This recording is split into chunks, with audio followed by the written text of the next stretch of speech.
갑자기 회사에서 유튜브를 못하게 해요 이러시더라고요. 근데 그걸 딱 듣는 순간 불길한 예감이 들었어요.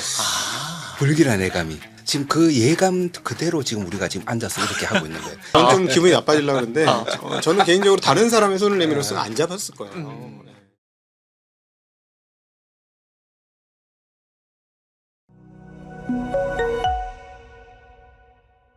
안녕하십니까, 권순장의 브릿지 권순장입니다.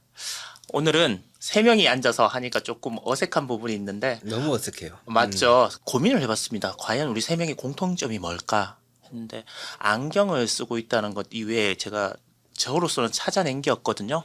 오늘 이거 시청하시는 분들은 어떤 공통점이 있는지 한번 찾아보시고 다른 점은 무엇인지 한번 또 발견해 보시면 재밌는 시간이 될 것 같습니다. 두 분은 사투리를 쓰신다는 공통점이 있으시죠? 무슨 말씀을 하십니까? 본인들은 서울말 한다고 생각하시겠지만 듣는 저희 입장에서는 많이 달라요. 이건 이런 식으로 네. 하시면 곤란하십니다. 근데 아버님들 고향은 다 비슷하신 것 같아요. 세 명 다 아버님의 고향. 네. 네. 뭐, 본의 아니게 또 그렇게 이런 됐는데. 거구나. 네. 저는 제가 사투리를 쓴다고 생각하지 않는 이유가 제 친구들이 저보고 서울말 쓴다고 항상 하기 때문에 저는 제 친구들을 믿습니다. 아마 편집에서 잘릴 것 같습니다. 이 부분은. 네. 오늘은 소준식 교수님과 각도기님 이렇게 두 분을 모시고 제가 참 인상 깊었던 대화가 그 서 교수님께서 각도기님과 대담을 하면서 재밌는 작업을 함께 하게 되었다라는 얘기를 듣고 도대체 그 재밌는 작업이 무엇이고 왜 하게 되었는지가 너무너무 궁금했거든요. 재미있다고 그렇게 들었어요. 예. 아마 재미- 제가 얘기했을 거예요. 아, 그런가요? 네네네네. 이 재밌는 작업, 이 작업이 어떤 작업인지 또 하시게 된 연유가 어떻게 됐는지 한번 누구부터 이게 두 분이 또 서로 생각이 또 다를 수도 있으니까 서 교수님께서 한번 말씀을 해주셨으면 좋겠습니다. 저요? 네. 저는 재밌는 기억은 아니고요. 네. 예. 처음에 올해 초였죠. 올해 한 4월이었나? 네, 4월이었어요. 4월쯤에 갑자기 회사에서 유튜브를 못하게 해요 이러시더라고요. 근데 그걸 딱 듣는 순간 불길한 예감이 들었어요. 불길한 예감이. 그러니까 어떤 예감인가? 네. 지금 그 예감 그대로 지금 우리가 지금 앉아서 이렇게 하고 있는 거예요. 이 모습이 떠오르는 거예요. 우리 각도기님이 자기 거를 하나 차려서 하고 싶어 한다. 그렇게 될 것 같다. 네. 그리고 이렇게 혼자 이렇게 다니는 거는 조금 불안하잖아요. 네네. 이렇게 저도 이번 겨울에 혼자서 지금 남미를 여행을 해볼까 지금 계획을 잡고 있는데 혼자서 다니는 게 너무 불안하더라고요. 네네. 누군가 아무 일도 안 하더라도 내 옆에서 이렇게 손만 잡고 이렇게 있어주면 좋겠다라는 막 그럼 덜 불안하고 나는 열심히 여행할 수 있어 그런 생각이 들었는데 네. 아마 그런 마음이 들 거다. 그래서 나의 손을 잡고 싶어 하지 않을까. 그런 불길한 예감이 들었는데 그대로 진행. 그래서 그 예감이 들고 나서 제일 먼저 제가 한 게 있어요. 네. 유튜브를 계속 할 수 있는 회사를 찾아주겠다. 그래서 소개 한번 시켜드렸죠. 기억이 안 나는데. 기억이 안 나요? 어. 예. 한번 좋은 조건에 예. 증권사 예. 계속 그 일을 할 수 있는 증권사. 네, 해줬죠. 증권사. 네, 알죠. 네네. 예. 증권사를 소개해 주셨죠? 네. 그러니까 소개시켜. 이직을 해라라고. 이직을 예. 해라. 예. 나는 그냥 편안하게 살고 싶다. 예, 그런 생각으로 했었는데 마다하시고 예. 거기도 조건이 꽤 괜찮았다 하더라고요. 그 마다하시고 결국은 불길한 예감대로 지금 이렇게 자기 거를 이제 하고 싶은 그런 그 요즘 네. 치안도 불안하고 정세가 세계 정세가 그런데 혼자 가시기 그러시면 제가 올 겨울에 특별한 계획이 없다는 거는 미리 이제 말씀을 저는 드리겠습니다. 언제나 환영이죠. 제 손을 잡고. 예. 저의 기억은 조금 달라요. 그러니까. 네네. 왜냐하면 4월달에 이제 회사에서 유튜브 정지 일종의 명령 비슷하게 떨어졌죠. 네. 근데 갑자기 이거 어떻게 하지? 하는데 갑자기 떠오른 분이 이제 서준 교수님이었어요. 왜냐하면 그 수많은 그 패널들이 있었지만 네. 나는 이제 유튜브 사실 피와 땀이 어려 있는 건데 이거를 그냥 누군가 유지를 해줬으면 좋겠다. 네. 그런 생각이 들어서 그럼 누구한테 맡기지 하는데 만약에 맡겼으면 유튜브는 망했을 거라고 생각은 들어요. 그럼에도 불구하고 서 교수님 생각나서 혹시 한번 해보실 생각 없으세요? 그게 이제 제가 이제 4월달에 전화드려서 했던 대화예요. 맞아, 그게 첫 대예요. 예, 네, 예. 네. 그래서 그때는 이 모양새를 저는 생각하지 못했습니다. 그때 못했어요? 이것까지는 생각 못했어요. 저는. 저는 했는데. 네, 그래서 잠깐 지금 저희가 지금 진도가 많이 나왔기 때문에 네. 시청자들의 편을 돕기 위해서 매트릭스 투자자분의 설립 주요 발기인들을 여러분 지금 보고 계신 겁니다. 네. 네네. 예, 그래서 근데 그때는 그렇게 못했는데 오히려 6월달에 좀 돼서 이제 제안해주신 회사에 대해서 이렇게 얘기 들어보고 하는데 일단 기본적으로 저는 증권사에 더 이상 일하고 싶은 마음이 없었어 그때부터 없어지기 시작하더라고. 그리고 제일 결정적인 게 뭐냐면 회사를 설득을 많이 했어요. 제가 다니던 회사에게 네. 나는 올해 시장이 좋을 것 같다. 분명히 굉장히 큰 기회가 오고 있다.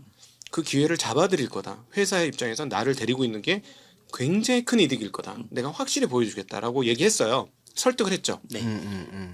회사 말은 이익은 중요하지 않아. 위험을 제거해야 돼. 이 얘기를 했어요. 충분히 이해가 갈 입장이죠. 그 회사 입장에서. 네, 회사에서는 그렇게 얘기할 수 있죠. 그래서 그러니까 제가 이제 회사에서 기여할 수 있는 바는 내가 최선을 다해서 해줄 건데 회사에서는 위험 인자로 인식을 하고 있다는 이 사실이 개인적으로 저처럼 약간 자유주의 성향이 강한 사람 입장에서는 받아들이기가 매우 어려웠어요. 네. 그래서 이제 회사는 나와야 되겠다라는 생각을 하고 나서 네. 다시 이제 서 교수님께 먼저 연락을 하셨던 건가요? 근데 그 과정이 좀 생각은 안 나는데 네. 결정적이었다는 건 핵심 뭐냐면 제가 고민하고 있었어요. 왜냐하면 사실은 그냥 입 다물고 참으면 보통 직장인처럼 아마 27년 연말까지 제가 꽤나 많은 세전 수익을 거둘 것이다. 일반적인 그냥 급여 생활자가 평생 얻을 수 있는 거를 한 3년 동안 내가 벌 수 있는 자신이 있었거든요. 돈을 버는 거에 있어서. 그래서 막 고민을 하고 있었는데 제 기억으로는 그때 식사를 하던 자리에서 한번 해봐요. 내가 도와줄게. 딱 이렇게 얘기하셨어요. 먼저 도와줄게라는 말씀을 하셨다는 거죠. 식사하는데 그 얘기를 한번 툭 하셨어요. 그래가지고 저는 개인적으로 그 인생의 인생 기회가 예. 몇 번 이렇게 저기 앞에는 머리가 길고 뒤에는 머리가 없는 기회의 신이 지나간다고 하잖아요. 저는 이건 무조건 잡아야 돼 이런 생각이 들었어요. 왜냐하면 서 교수님은 제가 개인적으로 멘토로 모시는 분일 뿐만 아니라 제가 안 가지고 있는 강력한 무기들이 있는데 제가 예전에 이제 월간 서준식에서도 설명을 드렸습니다만 제가 관찰한 바에 의하면 한국에 수많은 자산 운용을 하는 사람이 있지만 한국에서 버핏과 가장 유사하게 하는 사람이 누구인가를 찾아보면 전 서 교수님이라고 생각해요. 많은 분들이 버핏을 추정한다고 해요. 네. 그러나 자기 나름의 방식대로 하는데 서 교수님이 가장 유사해요. 제가 보기에. 게다가 또 하나 제가 없는 강력한 툴이 있는데 채권에 대한 해박한 실전 능력과 경험과 성공 노하우예요. 이건 제가 없거든요. 제가 입으로만 저거잖아. 예. 각들락이잖아. 채권왕 각들락. 입으로만. 채권 없는 채권왕이죠. 제가 유튜브에서 채권 없는 채권왕 보통해요. 채권 잘 맞췄다고. 예. 근데 사실은 실전 없잖아요. 실전 조금밖에 없잖아요. 네. 그래서 저는 제 입장에서는 완전히 날개를 다는 거였거든요. 그래서 이거는 뭐 다 필요 없고 이건 무조건 잡아야 돼. 왜냐하면 내가 부족한 부분들이 딱 채워지는 부분이기 때문에 나는 그 다음 거는 내가 잘할 자신 있어. 뭐 내가 못할 부분을 채워줄 사람이 생겼어. 그래서 제가 이거 사업 무조건 해야 되겠다라고. 저는 개인적으로 그때 저는 천군만마를 얻는 느낌. 근데 그때 내가 왜 그렇게 얘기를 했는지 지금 내 입을 막 떼고 싶은데 아마 그때의 그 눈빛이 예. 굉장히 간절하거나 굉장히 뭔가 이루고 싶어 하시고 그리고 될 것 같아. 될 것 같은데 누군가가 옆에서 이렇게 손 한번 잡아주면 정말 이렇게 날아오를 것 같은 그런 느낌을 계속 주더라고요. 그러니까 아휴. 약간 이런 느낌 아니었나 그런 생각을 해봅니다. 마지못해 잡았다 이렇게 저는 좀 굉장히 마지못해. 저는 좀 기분이 나빠지려고 그러는데 저는 개인적으로 다른 사람의 손을 내밀어서는 안 잡았을 거예요. 네, 진짜로. 굳이 뭐 예를 들어서 몇몇 분들이 그동안에 저한테 대시를 안 했겠어요? 대시를 했죠. 전혀 그 기억에도 안 남을 정도로 관심이 없는 이유는 저한테 뭐랄까 매력적인 제안들이 없었기 때문에 그렇거든요. 그래서 증권사에서 뭐 이런 대우를 해주겠다 저런 대우를 해주겠다 들어도 별로 저한테는 들어오는 게 하나도 없었어요. 서 교수님께서는 뭐 마찬가지로 이제 그런 제안이 많이 있었을 거 아닙니까? 뭐 이렇게 같이 한번 회사를 한번 해보자, 아니면 좀 도와달라, 네네. 이런 분들이 많이 이때까지 이제 살아오시면서 있었을 것 같은데, 네, 몇 번 있긴 했죠. 예, 예. 한 분도 그런 뭐 조건이 왔을 때는 네. 이제 허락하지 않으시다가 네. 간절한 눈빛을 보냈다 그래서 이렇게 손을 탁 주실 스타일은 아니신 것 같거든요. 어떤 이유로서 남들이 저한테 그런 걸 요청했을 네. 때는 제가 어떤 식으로 거절했나 하면 네. 거절이 아니고 정말 진심으로 저 아침에 못 일어나요. 그렇게 말씀을 드렸어요. 제가 이제는 그렇게까지 할 수 있는 마음의 자세도 안 돼 있고 그 정도까지 내가 하면서 살아야 되나 이런 생각이 좀 많고 이렇기 네. 때문에 제가 어떤 주체로 나서서 하는 거는 좀 지금은 무리다 이미 너무 나이브해졌다 네. 이런 생각이 드는데 굉장히 간절하게 의욕이 충만한 분이 이렇게 하시겠다 할 때는 뭐 제가 그리고 아침에 늦게 일어나도 되잖아. 뭐 도와드리는 거는. 그래서 그 정도는 제가 할 수 있으니까 그렇게 하면서도 이것 때문에 많은 제가 제 모토 중에 하나가 신경 쓰지 않는다. 이게 모토인데 요거 때문에 신경을 좀 많이 쓰면서 살아야 되지는 않을까. 그런 예감이 좀 불길하게 들었는데 조금 이제 신경이 쓰이더라고요. 예, 신경을 여기가. 쓰고 계시는 걸로 제가 알고 예, 있습니다. 사실은 그게 왜냐하면 이게 뭐 돈도 돈이고 뭐 성과도 성과고 네. 하지만은 사실은 이게 어떻게 보면 우리들의 자존심의 문제거든요. 이때까지 뭔가를 해오면서 그래도 어떤 거를 책임지고 고객의 자산이든 아니면 주주의 자산이든 이런 걸 책임지고 할 때 이거를 우리 자존심이 이게 잘못되게 하게 놔두지는 않을 것 같아요. 그래서 결국은 그 자존심이라는 게 많은 신경을 쓰게 하는 거고 그래서 지금 내가 왜 했나 그런 생각 조금씩 하고 있습니다. 저는 개인적으로 이제 서준익 교수님의 속마음을 한번 읽어보면 저는 개인적으로 그렇게 해석을 했어요. 뭐냐면 서 교수님 끊임없이 이제 방송에서도 나왔고 한국 어떤 오피니언 리더로서 그 자본시장에 대한 이야기를 할 때 자본시장 개혁이 이루어져야 되고 그것이 한국의 발전하는 길이고 그다음 한국의 기업들이 정상적인 거버넌스로 가야 된다라는 얘기를 얘기하셨잖아요. 근데 저는 어떤 느낌을 받았냐면 우리 서준 교수님 저한테 간절한 눈빛을 받으셨지만 저는 어떤 느낌을 받았냐면 아니 거버넌스 고치라고 그렇게 얘기했는데도 잘 안 되니까 아마 본인 입장에서는 거버넌스 괜찮은 회사를 한번 해보고 싶었다는 그런 어떤 바람이 있으셨을 것 같아요. 네. 그래서 그건 저는 맞아요. 그거는 제가 뭐 한 10살만 젊으면 네. 해보고 싶다 이런 생각을 한 적이 있죠. 네, 그래서 저는 개인적으로 그 부분도 저한테는 딱 맞았어요. 그래서 거버넌스 좋은 회사를 저도 이제 소망하고 있는 바니까 그거를 한 축으로 이루고 그다음에 그 우리의 본질적 가치도 충분하게 이루는 그러니까 우리의 어떤 사회적 사명이라고 할 수도 있고 우리의 본업에 대한 사명일 수도 있는데 이런 것들을 둘 다 이루는 이런 것들을 해보고 싶었거든요. 지금 그 두 분의 역할이 좀 궁금하거든요. 네. 어떤 이 회사 매트릭스 투자 자문에서 이제 네. 대표님을 맡고 계신다는 건 아는데 그러면 서준식 교수님의 역할은 어떤 부분인지 네. 궁금해하시고 어떻게 서로 의견을 조율하시고 무슨 관계인지가 궁금해하실 것 같아서 직접 한번 말씀을 해주실 수 있겠습니까? 네. 뭐 아실지 모르겠지만은 우리 각도기님이 우리가 그 기존에 있던 자문사를 인수를 했죠. 네. 인수를 하는 과정에서 일대 주주가 되시고 그리고 저희 가족이 2대 주주가 되고 그런 이제 주주고 그 나머지 여러 그 주주님들이 또 참여를 하셨고 네. 그렇게 해서 인수를 했고 네. 사실은 처음에는 제가 그 이사회를 사회이사로 네. 그렇게 맡으려고 했었죠, 그죠? 네네. 맡으면서 어떤 일을 하려고 한다면 회사의 거버넌스 문제. 그러니까 저는 완전 주주편. 네. 주주를 위해서 어떻게 해야 된다는 그런 입장에서 서게 되고 여기서 이제 경영진의 네. 입장이 그렇게 되는 네. 거죠. 주주이기도 하지만 경영진. 예. 저는 주주. 이제 그런 식으로 하면서 거버넌스 문제를 그게 굉장히 좋아지는 그런 회사를 만들어 보자라고 했었고 또 한편으로는 그 회사가 고객의 자금도 운용을 하지만은 네. 그 자본 네네네. 그 자기 자본의 운용도 하고 있잖아요. 네네.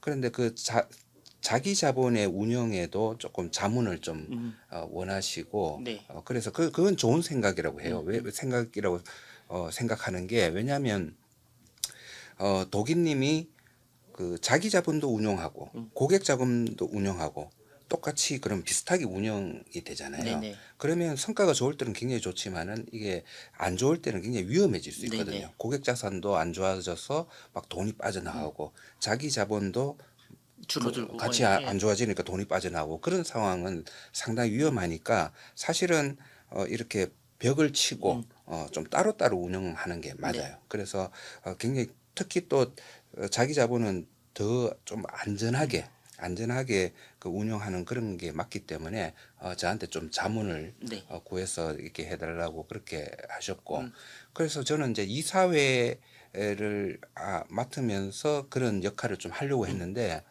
상법이 좀 우리나라에 좀 잘못돼 있는 게 또 발견을 했어요. 아. 발견했나 하면 2대 주주는 그러니까 주요 주주죠. 네. 주요 주주는 그 사회 이사를 하지 못해요.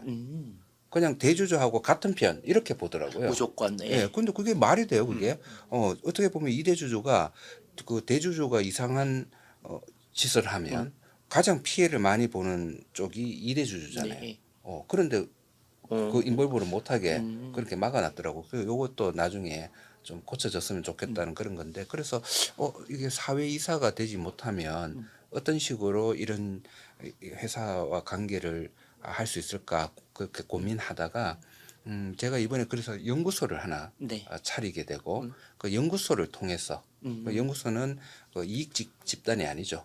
그런 해서 그렇게 제가 가지고 있는 툴 그런 것들을 여기에 제공을 자문, 해주고 예. 네네 어느 정도 좀 기부금은 조금 하면서 네. 그렇게 유지해 가는 쪽으로 그 지금 얘기가 됐었죠. 그래서 예. 지금에 있는 법 아직 개정이 안 됐으니까 그 법 네. 테두리 안에서 네. 그래도 거버넌스를 가장 효율적으로 서로 견제하고 네. 또 이렇게 주고받고 할 수 있도록 이제 시스템을 이제 만드시려고 하시는 거잖아요. 그렇죠. 네. 그렇게 하다 보면 아까 뭐 이렇게 의견 충돌이나 아니면 네. 좀 안 맞는 부분이 있을 때 어떻게 조율하실 생각은 있으신지 그건 당연히 궁금하거든요. 대화로 풀어야죠. 왜냐하면은 그 저는 이제 비즈니스 쪽을 더 집중해서 맡고 네. 있는 거고 어떤 생각을 하고 있냐면 그 거버넌스에 대한 뭐 예를 들어 회사의 정관, 회사의 헌법 같은 거죠. 정관이라든가 몇 가지 이제 규정들이 만들어지는데 저는 그게 그 어떤 행동 지침 또는 매뉴얼이라고 생각해요. 근데 그 매뉴얼을 현장에서 필드에서 활동하는 사람이 다 만드는 거는 저는 좀 옳지 않다고 생각하거든요. 물론 현장에 적용해 보니까 요건 요렇게 해야 됩니다라고 의견을 전달해서 교본을 조금씩 바꿀 수 있죠. 뭐 이렇게 좀 다듬을 수 있고.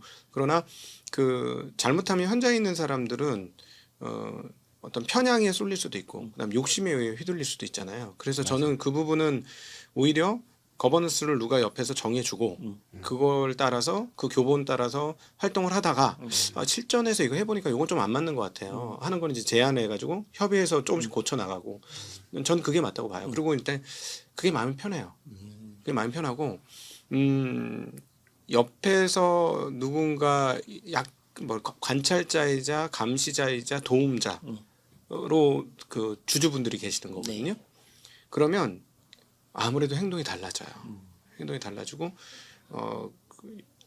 예를 들어서 법인카드 하나를 쓸 때도 내가 이 법인카드를 썼을 때 떳떳하고 아무 문제가 없는가 나중에 다 감사를 받을 텐데 이런 생각들을 하면서 쓰거든요. 그리고 나는 일을 할 때 남들에게 이 얘기를 떳떳하게 얘기할 수 있는가 그거를 항상 생각합니다. 예, 그렇게 하다 보니까 제가 보니까 여기서 제가 기업이라는 거는 제 생각에는 집단 지성체, 그래서 집단 지성 얼마나 잘 뽑아내는지가 거기에 그 역량치고. 근데 아무리 집단 지성을 잘 뽑아낸다고 해도 그 지휘자가 사익을 챙기기 시작하면 이게 배가 산으로 간다. 네. 그래서 사익을 추구하지 않으면서 공통된 이익을 취하고 그다음에 역량을 최대한 끄집어내고 또 리더는 방향성을 잘 정하고 하면 웬만해 갖고는 조직이 실패하기 어렵겠다 하는 게 저는 요즘에 생각이 많이 들어요. 네. 예, 그래서 그 거버넌스를 좀 지키면서 가는 게 오히려 기업의 경쟁력이 더 좋다라고 저는 개인적으로 그렇게 생각합니다. 저는 모든 의견이 다 조율된 줄 알았어요. 그래서 식당에서 밥을 먹는데 음. 조율이 하나도 안 되고 계속 뭐예요. 두 분이서 막 의견을 막 티격태격 계속 의견을 이 회사가 이거 시작도 하기 전에 쪼개지는 건가라는 생각을 나는 생각을 했거든요. 혼자 이 분위기 어떡하지라고 생각을 해서 그때 그러셨구나. 예.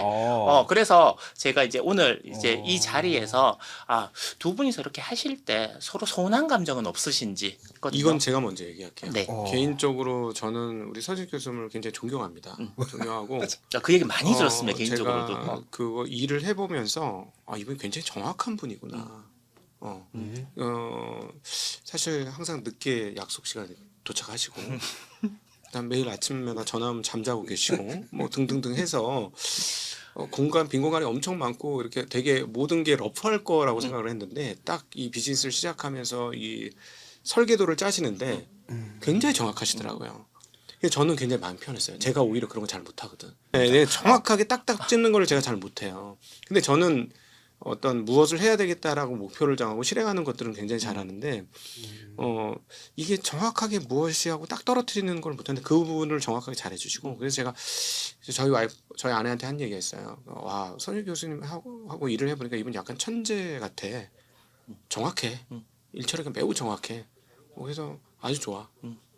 라고 얘기를 했었거든요. 그래서 뭐 하다 보면 섭섭한 일도 생기고 잘 안 맞는 부분도 생기겠죠. 그건 저는 근데 그 개인적으로 그거는 뭐라 그럴까 그 잔파도라고 생각해요. 조류에 있어서는 저는 같다라고 생각하고 있기 때문에 그리고 저희가 배워야 되고 또 흡수해야 되고 뭐 이런 생각을 하고 있어서 뭐 겉으로 보시기에 뭐 이게 이제 약간 조율이 안 되는 거는 시간 가면 결국 조율이 된다라고 개인적으로는 생각하고 있습니다. 네. 저는 그게 좀 입장이 지금 이제 다른 네, 편이잖아요. 그러니까, 저는 예. 이제 주주의 입장 그리고 경영진의 입장 이렇게 다른 건데 이제 그때 티격태격한 건 또 이제 그런 걸로 하는 예. 거잖아요. 그거는 저는 아주 자연스럽고 당연한 거라고 생각해요. 그런 회사가 뭐 회사가 깨지는 게 아니고 네. 그렇게 되는 회사가 좋은 회사라고 생각하고 그때 우리가 이제 어떤 몇 가지 안을 만들어서 주총에 올리려고 뭐 그렇게 한 거잖아요. 네네. 그런 걸 하는 회사가 없어요. 예, 원래는 그냥 대충 그런 거는 버무리고 그렇게 하는데 우리는 그런 것까지 정확하게 해서 앞으로 그 주주 입장 그리고 경영진 입장, 운용팀 입장 이런 거를 딱 정리를 하자라는 그런 차원에서 이제 하는 거였고요.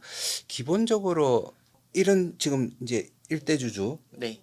뭐 2대 주주 이런 상황이면 그런 갈등이 있을 거는 원래 동업하지 말라 이런 말 네, 많이 듣잖아요. 저도 네. 엄청 많이 들었거든요. 어디 가도 무조건 동업은 절대 하지 말라 그랬고 집에서도 처음에는 동업은 하면 안 되지 뭐 이런 얘기를 많이 들었는데도 독인님이니까 한 거죠. 제가 그동안 알아왔던 독인님이 있고 그리고 이 독인님과는 우리만의 이익이 아니고 어떤 정당한 그런 목적을 위해서는 싸울 수도 있지만은 서로 뭐 의견이 안 맞을 수도 있지만은 어떤 정당한 목적을 위해서는 충분히 조율될 수 있는 그런 사람이라는 거를 확신을 가지고 있기 때문에 제가 그렇게 선택을 사실은 한 거죠.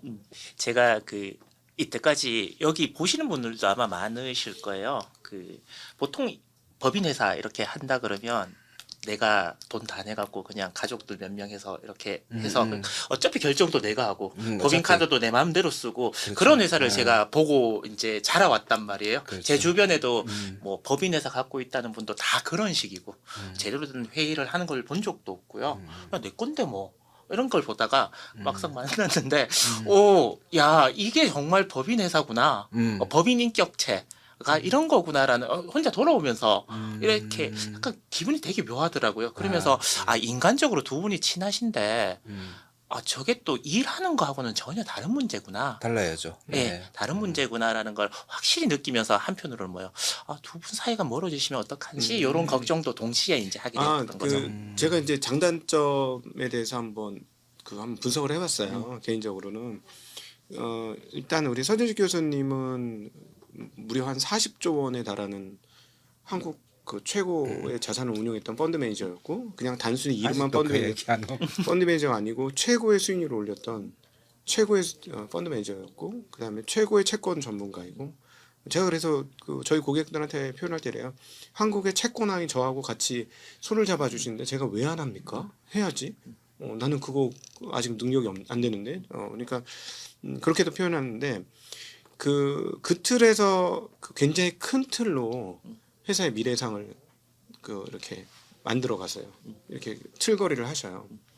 저는 이제 거의 뭐 야전에 있었던 사람이잖아요. 필드에서 고객을 직접 만나서 고객을 직접 만났을 때 요런 일들이 있다. 여기선 요렇게 처리해야 된다. 그러니까 그 사이에 약간 빈 공간이 있긴 있어요. 그 간격은. 근데 그 간격은 시간이 지나서 그 예를 들어 필드에서는 이렇게 해보니까 이런 방법이 맞습니다라는 걸 보여드리면 저는 이해하실 거라고 생각을 하거든요. 그래서 한 제 생각은 그거는 오래 걸리지 않고 한 1년 정도면 충분할 것 같고 근데 더 중요한 포인트는 뭐냐면 제가 하셨던 뭐 예를 들어 저희도 목표가 퇴직연금 운용 네. 최고 1위 사업자 되는 게 꿈이니까 맡으셨던 자금 사이즈로 커져야 되는데 그건 제가 안 가본 길이잖아요.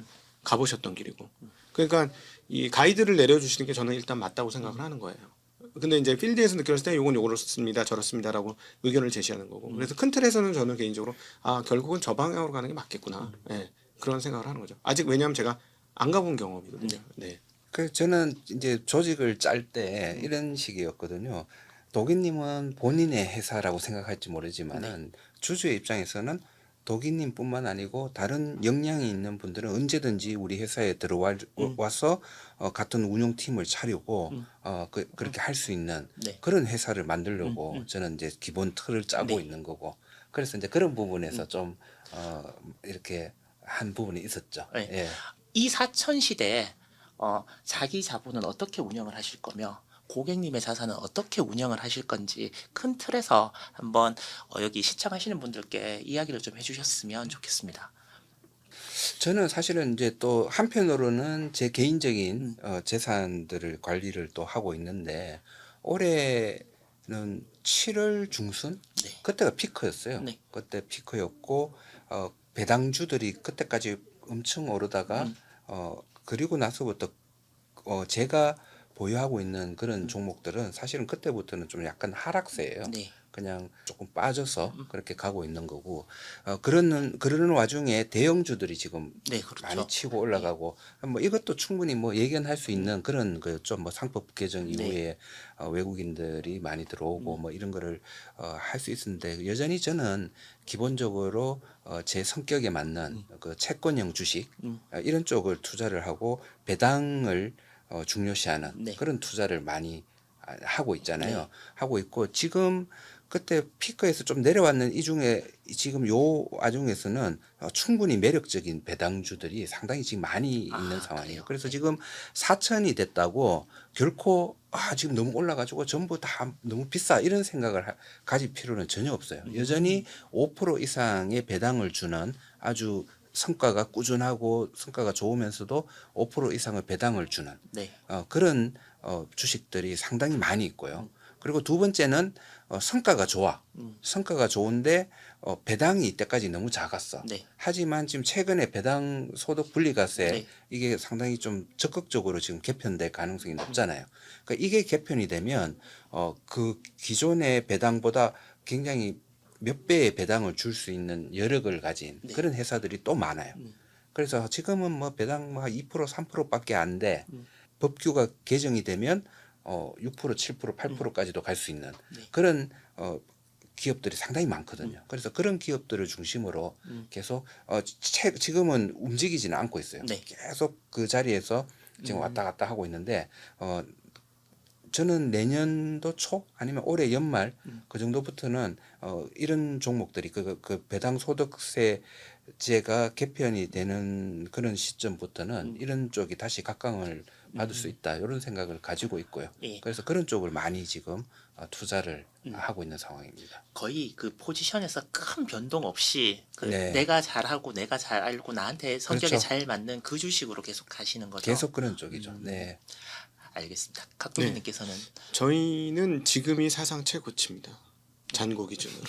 네. 연초 대비 주식 갖고 있으셨던 분, 저희가 이제 창립 회원이라고 부르는 이제 신한에서부터 저와 함께 계셨던 분들은 지금 잔고 사상 최고치고, 그다음에 연초 대비 시장 대비 초과 수익일 거예요. 네, 초과 수익 맞는 것 같아요. 시장 대비 초과 수익을 했고, 어떻게 느끼실지 모르겠지만 저는 우리 서진식 교수님의 이 방법 굉장히 귀중한 방법이라고 생각하고, 제프 베조스가 물어봤던 것에 대한 한국식 대답이라고 생각해요. 남들은 빨리 부자가 되려고 하는데 난 천천히 부자가 되려고 했던 버핏의 답변이면, 버핏의 그런 답변을 기준으로 보면 한국에서는 이렇게 주식을 해야 된다라고 네. 저는 생각하거든요. 그래서 제가 어떻게 했겠습니까? 제 느낌에 한 지금 60%에서 70% 정도 카피를 했어요. 그러니까 어디서 느꼈냐면 자기 자본에 들어간 종목하고 우리가 직접 산 종목하고 겹치는 종목들이 몇 종목이 생기는 거예요. 제가 그 종목 살 때 컨셉이 뭔지 저는 제 계산에서 들어간 거니까 자기 자본에 들어가네. 이 컨셉이 이 컨셉. 이제 난 알겠어. 라는 거죠. 근데 이제 그래서 저희가 이제 고객분들한테 설명드리는 건 뭐냐면 소위 말하는 이 채권형 주식을 저희는 포트의 한 절반을 담겠다. 그러면서 우리는 그 확정된 현금 흐름에 집중한다. 단 옵션이 달려 있는 확정형 현금 흐름을 더 좋아한다. 네. 이 말인즉슨 배당이 확정적이지만 여기서 핵심은 주주 환원율이 픽스되고 엔드 최근의 흐름으로 봐서는 주주 환원율이 높아질 건데 네.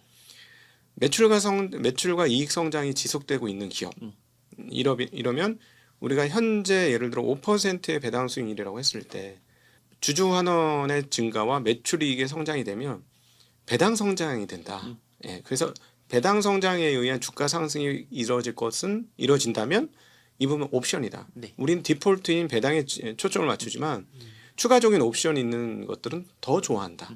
예, 이게 이제 저희들의 컨셉이고 우리 서준 교수님이 생각하는 컨셉에서 제가 그동안에 쌓아왔던 것을 하나 살짝 더 덧붙인 거죠. 그래서 그럼에도 불구하고 절반 정도는 저희도 현금 흐름이 확정적인 기업들의 포트를 비중을 채워놓고요. 그리고 나머지 절반에서 성장, 우리가 그동안 제가 공부했던 성장을 따라잡기 위해서 어떻게 해야 되는가, 그 생각도 하면서 이제 포트를 잡는 거죠. 근데 제가 이제 회사에서 회사라는 울타리가 있었을 때, 큰 회사라는 울타리가 있었을 때하고 제가 직접 회사의 대표로서 사실상 울타리가 없어진 제가 울타리가 돼야 되는 입장에서 해보니까 조금 더 엄밀해지고 엄격해집니다. 그러니까 막 지를 수 없어요. 절대 막 지를 수 없고 비교를 다 해보고 구체적인 하나의 예를 들자면 저는 전력사가 분명히 좋을 것 같은 거예요. 지금 완전 미쳐 돌아가고 있거든. 그럼 어떻게 하지? 다 밸류에이션 다 미쳤는데 못하겠는데 해보니까 한두 개를 포기하면 내가 살 수 있는 게 있더라고요. 즉 PBR 하나 포기해주면 되는 거예요. PBR만 포기해주면 PER도 아주 낮진 않지만 적정 레인지에 들어오고 네. 제일 중요한 배당은 확실한 레인지에 들어오는 전력 관련주가 있더라는 거예요. 네. 그건 저희가 샀어요. 네. 그 주식은 PER만 양보하면 이게 산업이 분명히 성장할 거고 그러면 이 회사는 너무나 정확하게 따박따박 배당을 주고 있는 전력주기 때문에 이거는 내가 잡을 수 있다. 그래서 그런 주식들은 산 거죠. 네. 예, 그러니까 그 성장주를 함에 있어서도 그렇게 좀 엄밀해지는 거죠. 그다음에 이제 예를 들자면 또 다른 저는 개인적으로 이거를 약간 성장주라고 생각을 하는데 시가 배당률이 한 5%쯤 되는 아주 대형 기업이에요. 이 회사의 우선주가 배당률이 상당히 높습니다. 예, 배당률이 상당히 높은데 지금 굉장히 저희가 보기엔 저평가고 시중에서 완전 버려져 있어요. 근데 이 회사의 그동안의 역량을 보면 이 회사 분명히 성장할 수 있는 세계적인 기업 중에 하나인데 너무나 버려져 있는 거예요. 그래서 여기에 대한 비중을 꽤 많이 실었어요. 꽤 많이 실어서 왜냐하면 요거는 이제 두 가지 컨셉으로 갔는데 이 회사는 분기 배당을 합니다. 분기 배당을 하니까 3분기 수익 배당하고 4분기 연말 배당을 받으니까 내가 6개월만 보관하고 있으면 이 회사가 현재 그 가격을 최소한 유지할 것 같은 거예요. 그럼 내가 6개월 동안 이 회사한테 받은 시가 배당률이 5%가 넘겠는 거예요. 근데 6개월 보관하고 정 안 되면 팔아. 그럼 연환산 10%가 넘더라고요. 그런 컨셉의 것들을 좋아하죠. 근데 이건 저한테는 약간 성장이 가미된 주식이다. 뭐 이렇게 표현하면 될 것 같아요. 그리고 저는 이게 그리고 개인적으로는 고객분들한테 얘기하는데 저도 베팅합니다. 저도 승부사 기질이 있기 때문에 저 베팅합니다. 저 이번에 확실히 베팅했습니다. 어디다 베팅했습니까? 배당소득 분리과세나 베팅했습니다. 실패하면 한 10% 빠진다. 대신에 내년 배당 받을 때쯤이면 회복된다. 1년이라는 시간을 내가 걸었다. 베팅했다. 단 성공하면 어떻게 될 거냐? 이거는 베팅 한번 해볼 만하죠. 이건 공격적인 같은데요. 네, 이건 저도 같이 배당 소득 분리과세 베팅을 네. 하고 있는데. 이 공격적인 베팅 한번 해보자. 이게 이제 그 예전 이게 저한테는 지금 약간 공격적인 배팅인 거예요. 그러니까 예전보다 훨씬 더 내가 울타리가 돼야 되기 때문에 자세가 투자하는 자세가 조금 더 뭐랄까 엄격해졌다 그럴까? 그러니까 쇼핑하듯이 이제 주식을 안 하게 되죠. 예, 그리고 최근에 이제 반도체가 미쳤잖아요. 기존 고객분들은 충분히 사실 반도체가 충분히 있어. 네. 그래서 이제 시장을 초과했는데 새로 오신 분들은 안 되는 거예요. 근데 여긴 배당 주는 회사들이 없더라고. 그래서 여기서는 이제 다른 그 수치가 맞아야죠. 예를 들어 PER이 낮아야 돼. 예를 들어 업계 평균 PER 대비 반밖에 안 돼. 근데 현금 매년 그 손실 없이 계속 따박따박 돈은 벌어줘. 네. 그리고 뭐 저희가 이제 산업을 보니까 이건 무조건 가동률 올라오니까 가동률 상승이 무조건 수혜야. 뭐 그런 이제 조금 그쪽에서 저평가된 거 그런 거 이제 좀 담기 시작했죠. 굉장히 조심해서 담고 있어요. 그거는. 네. 그 요즘 이렇게 유튜브 방송이나 이렇게 보면 이제 4천이 넘어가니까 사람들이 그 식당에서 이렇게 계속 이렇게 핸드폰 이렇게 보면서 야 내가 밥 살게 오늘 삼성전자 오늘 10만 원 된 기념으로 내가 살게 이러면 아니 내가 살게 뭐 이런 모습들이 조금씩 보인다 그러더라고요. 제 주변에 이제 그 식당을 하시는 분이 있는데 그렇게 얘기하시더라고요. 할머니 할아버지들 이제 주식 얘기해 뭐 이렇게 이제 얘기를 해서 벌써 그쯤인가 뭐 이런 혼자 생각도 하고 이렇게 했는데 그렇게 해서 주식이 오르면 사실 경기도 조금 더 왜냐면 좋아지죠. 집값이 오른 거는 어떻게 할 방법 대출을 더 받아서 밥 사줄 수는 없는데 주식이 오른 건 맞아요. 야 삼성전자 10만 원이니까 나 오늘 한 주 지금 팔아서 밥값 내가 낼게 이렇게가 돼서 주식이 오르는 것들은 사실 경기 활성화에 좀 큰 도움이 된다고 저는 개인적으로도 생각을 하거든요. 그런데 그러다 보니까 가는 놈만 계속 더 간다. 어차피 반도체다. AI가 계속 가니까 지금은 어차피 살 것 같으면 반도체에다가 풀 베팅을 해서 먹고 이 거품이 꺼지는 걸 즐기는 게 맞는 것 같다. 라고 또 뭐요 이야기하시는 분이 계세요. 어설프게 주도주가 아닌 아까 말씀하셨던 배당 주고 이런 회사에 가 있으면 상대가 박탈감 느낀다. 그런 걸 왜 해라고 또 하시는 분들이 계시거든요. 이런 분들한테는 어떻게 말씀하십니까? 주변에 그런 분이 계시다면? 저는 이게 저한테 주식 투자는 네. 이게 하나의 생활이거든요. 그냥 이렇게 평생 동안 그냥 계속 꾸준히 밥 먹듯이 하는 이런 건데 이런 거를 마치 그냥 매번 가끔 만찬을 먹는 거랑 내가 삼시세끼를 먹으면서 그냥 꾸준히 가는 거랑 이거는 저는 다르다고 예. 생각을 하고 있고요. 예. 그렇기 때문에 좀 지루하고 좀 재미없는 그런 것들을 투자를 하는 게 오히려 장기적으로는 훨씬 낫다고 생각을 해요. 그러니까 너무 막 이렇게 핫하고 막 변동성이 크고 이런 것에 대해서 큰 돈을 이렇게 큰 수익률을 내는 그런 것보다 꾸준한 수익률을 매년 쌓아가는 게 훨씬 장기적으로는 유리해요. 그 푸르공이라고 아세요? 푸르공. 푸르공. 아 푸르공요? 예, 아니요. 몽골에 가시면 사막 여행을 해요. 네. 7박 8일 막 이렇게 가는데 그때 그 밴을 타거든요. 밴을 타고 가는 그 밴 이름이 푸르공이에요. 러시아에서 만든 군용 차량이에요. 그러니까 그거를 타고 많이 가요. 근데 에어컨도 없어. 좌석도 딱딱해. 네. 그리고 막 그 우리 현대나 도요타 이런 좋은 차가 있음에도 불구하고 그 차를 타고 가요. 왜 그럴까요? 왜 사막 여행할 때는 그 차를 타고 갈까요? 그 사막에 빠지거나 뭐 그러니까 사막을 전용으로 다니는 그 사막 안에도 안전하게. 길이 있기도 예. 하고 뭐 이렇게 오프로드로 다니기도 예. 하는데 도요타나 현대차를 타고 가다가 고장이 나잖아요. 그러면 다들 거기에 있는 사람들은 죽어야 돼요. 수리로. 전화도 안 되지, 사람도 안 다니지, 수리가 안 돼요. 근데 푸르공이라는 그 차, 배는 가다가 고장이 나잖아요. 그럼 기사가 나와가지고 옆에 철사 하나 돌멩이 하나 주워가지고 고쳐요. 그럼 또 틀틀틀 가요. 그러면서 또 뭐 예를 들어서 가다가 물에 잠겨가지고 엔진이 그 물에 잠겨서 고장이 났다. 그러면 엔진을 분해해서 햇볕에 말려요. 그리고 다시 조립하면 또 틀틀틀 가요.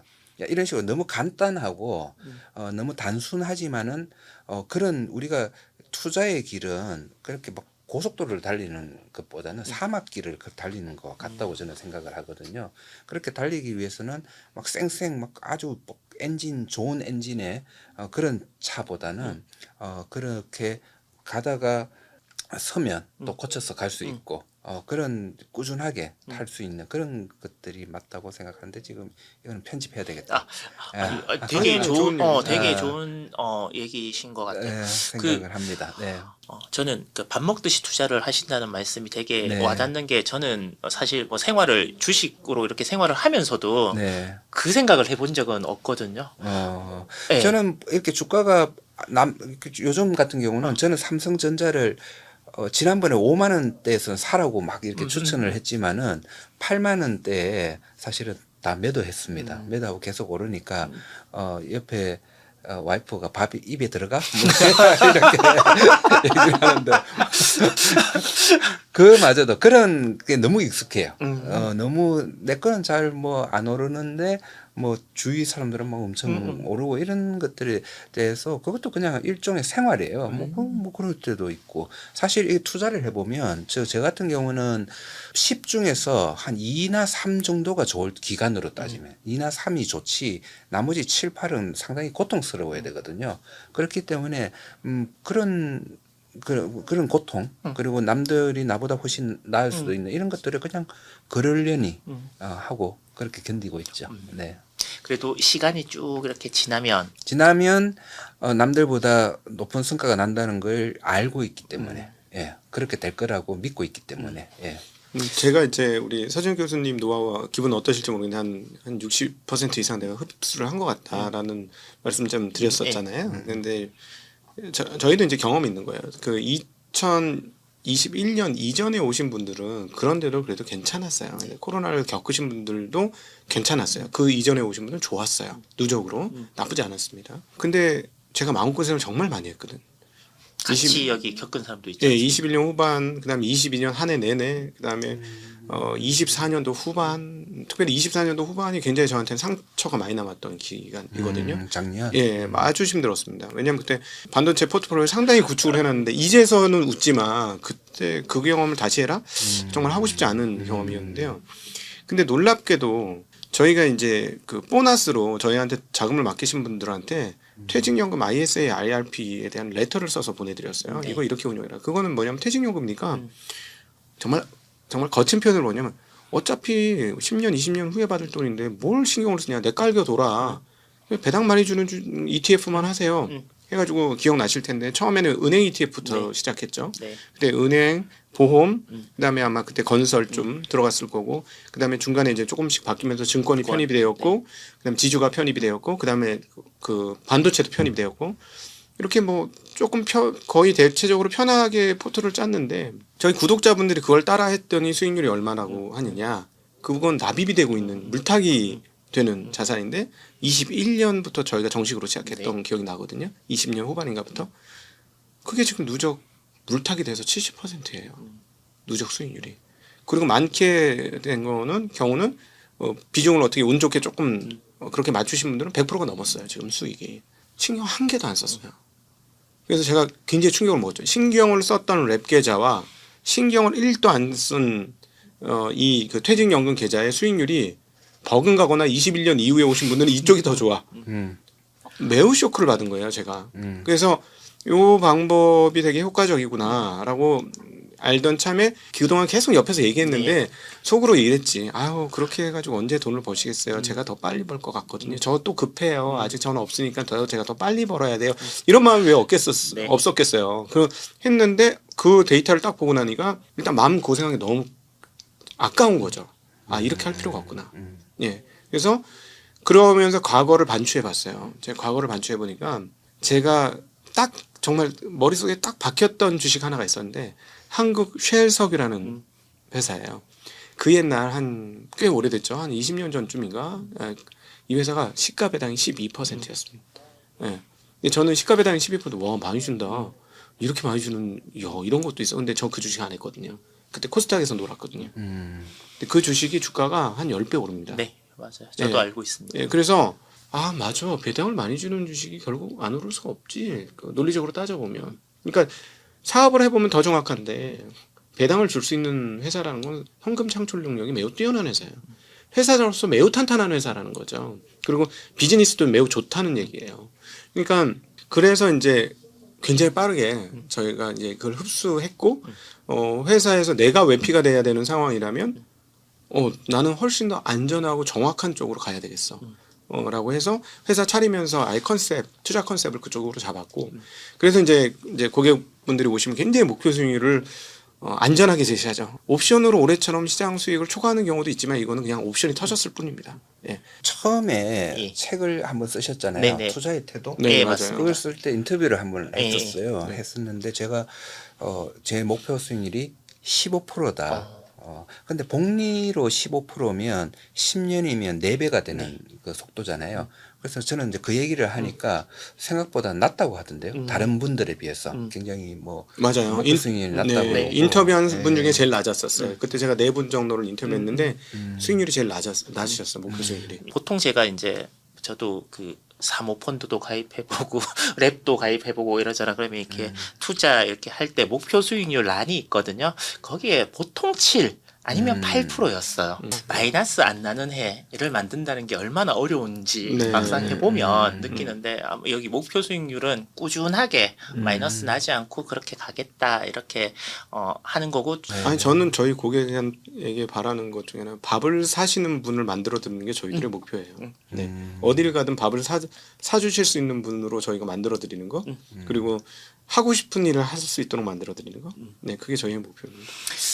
아무튼 이게 두 분과 이렇게 얘기를 계속 나누니까 보시는 분들이 처음에 이렇게 해서 시작이 되었고 이렇게 회사를 운영하고 싶고 이 정도의 목표 이런 운영 방식으로 이 회사를 운영하는구나라는 걸 이제 어느 정도는 아셨을 것 같은데 혹시 이제 주가 4천 뭐 미국 주식도 사상 최고치 전 세계에서 지금 사상 최고가 아닌 나라가 찾기가 힘든 이 시점에서 우리가 위험 요소나 아니면 꼭 신경을 써야 될 부분들 은 어떤 것인지 한번 말씀을 해주면서 귀한 시간을 좀 마무리하면 어떨까 싶거든요. 서 교수님께서 보시기에 돈의 값어치가 이렇게 타락하는 네. 그래서 모든 자산이 다 올라갔던 이 시대에 돈의 값어치가 과연 올라갈 것인가 하고 저한테 물어보면 저는 아닐 것 같거든요. 그래서 그럼 자산은 계속 올라가나? 또 이런 생각을 또 해보면 또 그것도 아닌 것 같고 네. 그래서 지금 이 시대에는 어떤 생각, 어떤 위험을 항상 이렇게 생각하면서 투자라는 걸 해야 되는지 여기 시청하시는 분들께 좀 말씀을 해주셨으면 좋겠습니다. 저는 가치 투자자고요. 가치 투자자들한테 위험은 딱 하나예요. 비싸다는 거. 비싼 거는 위험한 자산이에요. 싸면 위험하지 않은 자산이에요. 그래서 제 입장에서도 아까 어떤 그 문제가 있을지 앞으로 네. 뭐 이렇게 하시면 주위에 좀 비싼 자산들이 좀 지금 많이 생기고 있죠. 뭐 사실 미국도 비싼 거는 확실하거든요. 그게 앞으로 더 갈지 안 갈지 뭐 그런 걸 떠나서 비싸고 그 비싼 자산들에게는 저는 위험을 느끼고 있고 피하고 있죠. 그리고 또 우려하는 거는 그 비싼 자산들이 나중에 어떤 충격을 받을 때 제가 가지고 있는 싼 자산도 같이 또 연동돼서 네. 뭐 싸지지 않을까 뭐 이런 약간 그런 걱정 정도는 이제 할 수 있는 건데 여전히 그렇지만은 저는 싼 자산을 투자를 하고 있기 때문에 그런 상황이 오더라도 그 충격은 크지 않을 거다. 그렇게 믿고 지금 투자를 하고 있습니다. 네. 각도기님께서는 네. 지금 봐야 될 위험 이런 것들은 어떤 거라고 생각하십니까? 이제 분위기에 취하시면 안 된다는 말씀을 드리고 싶은데 근데 또 어쩔 수 없이 분위기에 취하시게 될 것 같고 그래서 이제 오늘 저희가 했던 컨셉 중에 시가 배당률이 현저하게 떨어지는 일들이 속출하게 되면 굉장히 위험하다는 사실을 인지하셨으면 좋겠다. 어떤 기준으로 우리가 세상을 봐야 되느냐. 사실 정확한 게 몰라요. 지금 말씀하신 대로 돈 가치가 어디까지 떨어질지 모르죠. 뭐 금값이 5,000불 이상 올라간다고 얘기하는 사람들도 있고. 그러니까 잘 모르겠어요. 그러면 일단 내가 잡을 수 있는 동아줄은 내가 가지고 있는 기업의 시가 배당률이 괜찮았던 기업이 시가 배당률이 떨어진다. 그건 위험의 신호가 떴다라고 보시면 될 거예요. 오히려 이게 바로미터로서 더 옳지 않을까? 시가 배당률의 기준은 내가 예를 들면 5% 정도를 생각을 하고 샀던 주식인데 이 시가 배당률이 어느 정도 떨어지면 이 그 시중 금리 수준까지 떨어지면 주식이라는 위험 자산을 안전 자산하고 똑같은 가격으로 거래하는 거잖아요. 그렇죠. 네, 그거는 저는 아니라고 봐요. 그거부터는 좀 조심해야 된다. 네. 보통 안전자산하고 비교할 때는 시가 배당률 그러니까 그 네. 말이 시가 배당률이 떨어진다는 말이 네. 가격이 오른다는 예, 예, 말이잖아요. 그렇죠. 그래서 비싸진다는 네. 말이고 그러면 이제 위험을 느낀다는 그 말은 이제 같은 말이고요. 네. 그렇지 그 안전자산하고 비교할 때는 보통 PER 네. 퍼분의 1 그죠? 네. 기대 네. 수익률 네. 그걸로 이제 또 비교를 네. 하면 배당 수익률보다는 주식의 기대 수익률 네. 그 퍼분의 1은 좀 더 높으니까 더 그 이익 수익률은 더 높으니까 그래도 뭐좀 여유가 좀 있기는 한 거죠. 네. 하지만 배당 수익률이 현저하게 낮아지면 그거는 하나의 위험 요인으로 봐야 되는 거는 저는 맞다고 그렇게 생각합니다. 알겠습니다. 매트릭스 투자 자문에서 이제 회사 그러니까 주주를 대표해서 이제 자문을 해주는 입장에서 네. 각 대표님께 네. 뭐 이렇게 조언 아니면 부탁드리고 싶은 말씀이 있으시면 한마디 해주시고요. 네. 대표님께서도 이렇게 주주의 입장을 대표하시는 교수님께 이런 부분은 조금 배려해주거나 신경 써주셨으면 좋겠다라는 부분이 있으면 서로 그렇게 얘기하면서 이 시간을 마무리 지으면 어떨까 싶은데 혹시 뭐 하실 말씀? 지금 우리 도기님은 느껴지실지 모르지만은 목숨을 걸고 하고 계세요.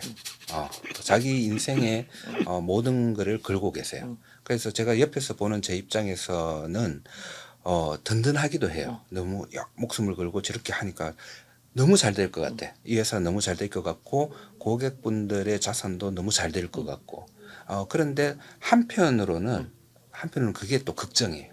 너무 목숨 걸고 하지 마라. 좀 어느 정도 여유도 한 번씩 가지고 좀 쉬면서 호이호이 하면서 좀 그렇게 해가는 게 목숨 걸고 막 너무 지금 옆에서 보니까 너무 그죠? 그런 긴장이 느낌이 드신 되니까 조금 느슨하게 하셔도 괜찮다. 그렇게 해도 장기적으로 꾸준하게 하시면 된다. 그런 말씀을 드리고 싶어요. 네. 네. 저희가 지금 부동산이 좀 필요해요. 사무실이 너무 작아가지고 지금 지금 겨울이라 오히려 다행이에요. 조금 덜 더워요. 여기가 겨울이라. 근데 이제 다시 더워질까봐 걱정이 돼 죽겠어요. 그리고 이제 한계 범위를 넘어갔거든요. 그래서 좋은 부동산 있으면 좀 소개 좀 해주셨으면 좋겠고, 그다음에 이제 무선 청소기가 좀 필요합니다. 네. 청소를 해야 되는데 로보락으로 아니 그건 안 돼. 그걸 못 하고 사람 손으로 하는 무선 청소기가 좀 필요. 여기가 이제 먼지가 계속 쌓이고 있어갖고 너무 많은 서류들이 지금 쌓이고 있는 거예요. 무슨 청소기 사면 되죠. 사달라고요. 저 고생하고 있어요. 주주들이 사줘야지. 이렇게 고생을 많이 하는데. 네, 저희가 딴 건 몰라도 이제 밥은 잘 먹이려고 합니다, 직원들. 왜냐면 굉장히 고생 많거든요. 지금 뭐 야근이 일상화돼 있어요. 나중에 네네. 배당 받으면 사줄게.